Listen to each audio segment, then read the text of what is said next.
All right. So kind of switching gears, do you believe that alcohol impacts women and men differently?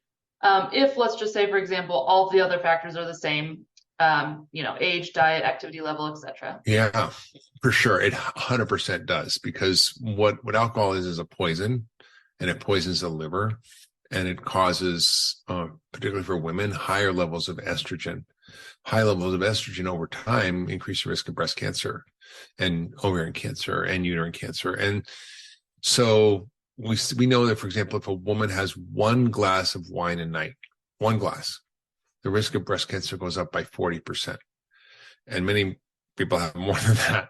So alcohol is really much more concerning. And it can also cause what we call estrogen toxicity independent of cancer. It increases the estrogen levels, and then the relative ratio of estrogen progesterone is higher. So you have higher estrogen to progesterone.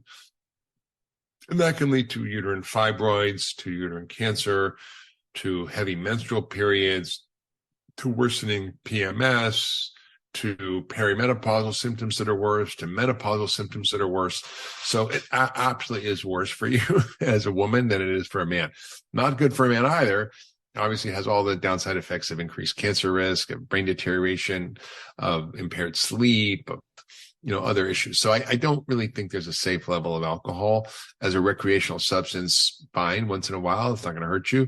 People go, what about the blue zones? They all drink wine and everything. I'm like, they did, but they literally had everything else right. Like they literally had everything else right. Their diet was rich in phytochemicals and medicines. They didn't have any of the processed food we eat. They exercised every day of their life just as an old part of how their life was. They had meaning and purpose. They had sense of belonging. They had community and love.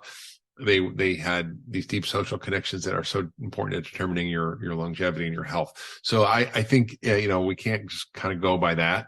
I think we have to really look at the data, and I think depending on your genetics too, you might be more or less susceptible to issues. So I think for women it's at a bigger risk.